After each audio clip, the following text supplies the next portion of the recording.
The SEC discrimination lawsuit against Coinbase has now been settled, and the company's motion to dismiss the charges has been considered. Notably, yesterday, attorneys from both parties delivered their arguments to New York District Judge Catherine Powell, saying that the lawsuit should either be dismissed or kept on track in light of the misogynistic charges that Coinbase violated the securities legislation. Regarding the subjects discussed in June, these were the issues that were brought up for debate. The XRP community is waiting impatiently for the parties to exchange emails on the listing or non-listing of XRP, since many cryptocurrency experts anticipate that the case may proceed to discovery. According to the SEC, not a single one of Coinbase's 13 digital assets is considered a security. The staking function of the exchanges was also granted security status by the governing agency. The business is requesting the court to rule that the assets supplied on the Coinbase trading platform do not qualify as securities as users do not trade underlying investment contracts. Once again, at the San Francisco discussion, the key issues were voiced when yesterday's hearing was over.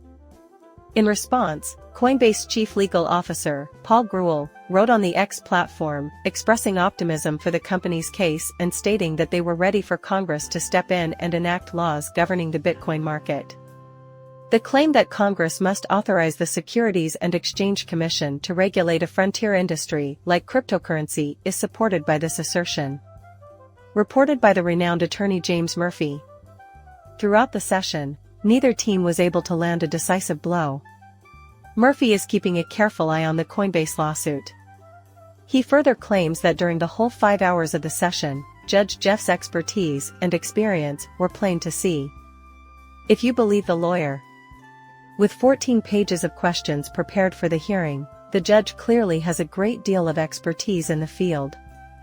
Judges Jed Rakoff and Elisa Torres are both from the Judicial Feed District, so it's understandable that the party would disagree with their rulings. The major disclosure has prompted speculation that Vic may step down from his position. Following the revelation of the Gartner family's real XRP investment in a piece by an unnamed source, there have been many leaks suggesting that Vitalik, the developer of Ethereum, colluded to bribe the U.S. Securities and Exchange Commission to have XRP blacklisted and classified as a security.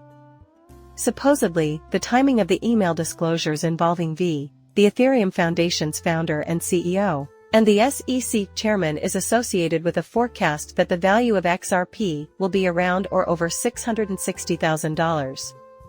As a Google user, I've taken swift action to verify this data. At Ethereum, Vitalik Buterin, a Canadian-Russian, is serving as CEO at the moment. William Hinman also said in 2018 that Ethereum is not a security right now. A combination of centralized and decentralized systems, it serves as a platform for creating software. Since Bren came up with the initial notion, it was his idea. In his 2013 white paper, Rumball laid out the Ethereum platform, which I think has to have a basis in order to acquire extra credibility from this, and this is how the Ethereum Foundation came to be. It wasn't until January 26, 2014, during the North American Bitcoin Conference in Miami, that he revealed the platform's founder. He therefore decided to call it the Valerian Brain. It would be helpful for William Heinemann to compile and consider this lengthy timeline shortly after this on January 4, 2018, because people in the crowd who had had the same chat as me in November 2013 had exposed 7 accounts that the Ethereum developer and the U.S. government's Securities and Exchange Commission effectively compensated.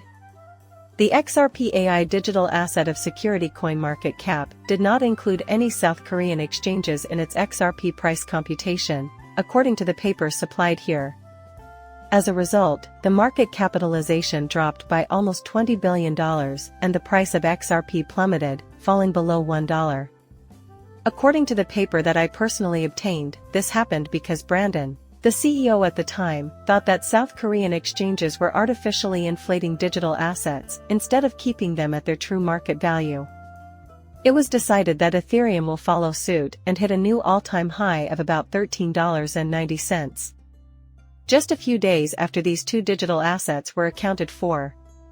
In order to deliberate on the merits of investing in Ethereum, former Securities and Exchange Commission Chairman Jay Clinton convened a group of friends and acquaintances. Carrying out this task was crucial.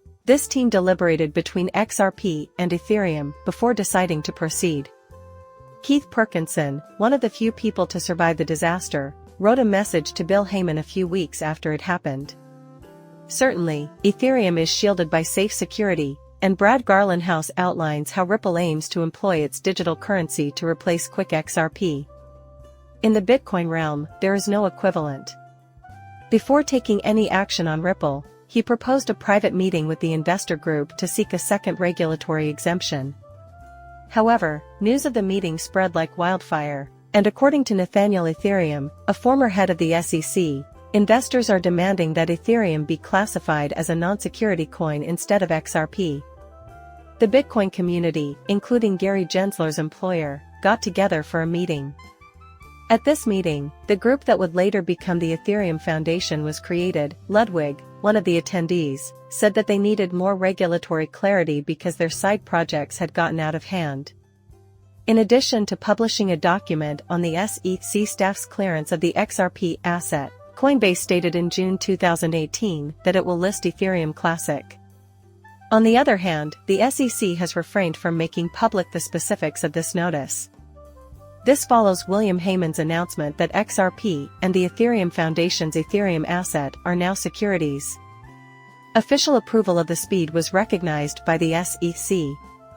A few days down the road, the Ethereum Foundation briefed the SEC with a request for a swift private interpretation of Ripple and XRP and suggestions for further steps, with which not everyone agreed. However, he insisted that XRP does not qualify as a security because of its level of decentralization.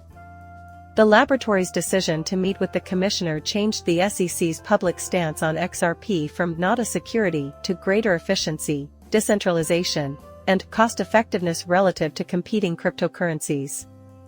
According to Bill Hedman, the market advice was delivered on behalf of all of Rosen's commissioners in a speech meant for Ethereum. November is a different story.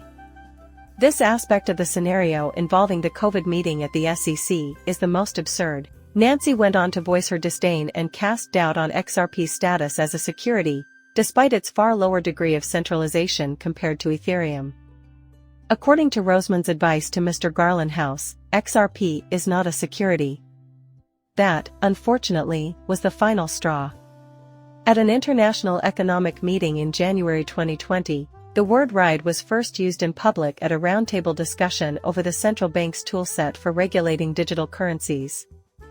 This came about as a consequence of private talks between Ethereum and the SEC. Notice was given to the general public in January 2021. At the tail end of 2020, the NSF filed a lawsuit against Ripple Labs. If the business chose to stop disclosing details about the digital money, the agency threatened to drop the case. Ripple nonetheless went ahead with the lawsuit even though the paperwork was somewhat late. Another whale has seen a dramatic change in its stance after the corporation recently announced that it has turned down a compensation offer. The chief legal officer of Ripple has speculated that the sale of 25.7 million XRP to Bitstamp may have contributed to a further decline in Ripple Labs' value relative to Ethereum. Since the most recent sale of 4,630,400 XRP, interest in this uncommon action by Ripples has skyrocketed. It's all over today. Please like and subscribe my channel. See you later, bye.